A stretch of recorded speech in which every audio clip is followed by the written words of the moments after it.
C'est à vous.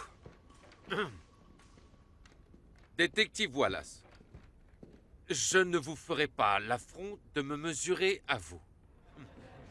Mais n'est-il pas vrai que les évangiles varient grandement d'un récit à l'autre? N'y a-t-il pas de nombreuses divergences entre les différents récits? Tout à fait.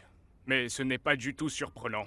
Euh, euh, Je ne suis pas sûr de comprendre. Eh bien, des témoignages fiables peuvent légèrement différer de l'un à l'autre. Ils viennent de perspectives géographiques différentes. Tout dépend de l'endroit où se trouvaient les témoins. En examinant les évangiles, j'ai voulu déterminer si ces récits étaient précis et dignes de foi en dépit des divergences qu'ils pouvaient contenir. Ah ah.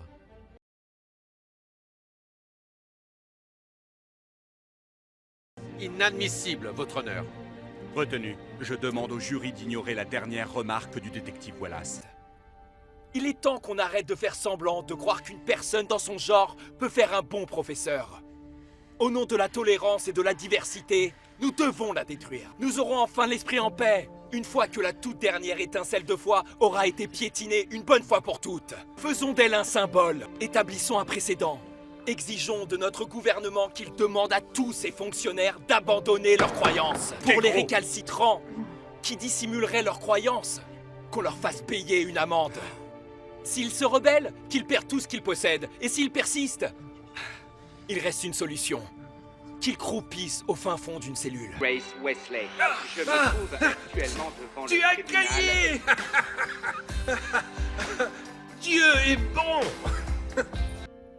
Jean, chapitre 11, versets 25 et 26 dit « Je suis la résurrection et la vie. Celui qui croit en moi vivra même s'il meurt. Et quiconque vit et croit en moi ne mourra pas. » Crois-tu cela? J'y crois, oui. Alors invite-le dans ton cœur, et il deviendra ton sauveur. Soyez prêts à répondre à quiconque vous demande raison de l'espérance qui est en vous. Livre de Pierre, chapitre 3, verset 15.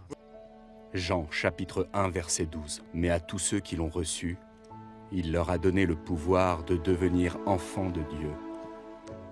À ceux qui croient en son nom. Le message des évangiles fait de nous des obstacles pour beaucoup de gens puissants. Et notre résistance à changer ce message, parce que ce n'est pas notre rôle, nous vaut des ennemis. Qu'on le reconnaisse ou pas, on est en guerre. La guerre d'Éphésiens 6.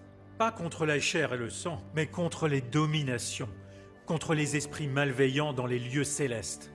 Et si nous persistons à nier l'évidence,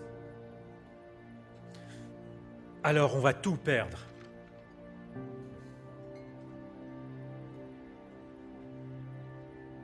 Génial. Ça peut paraître choquant, mais les chrétiens vont devoir choisir entre obéir à la loi des hommes ou suivre la parole de Dieu.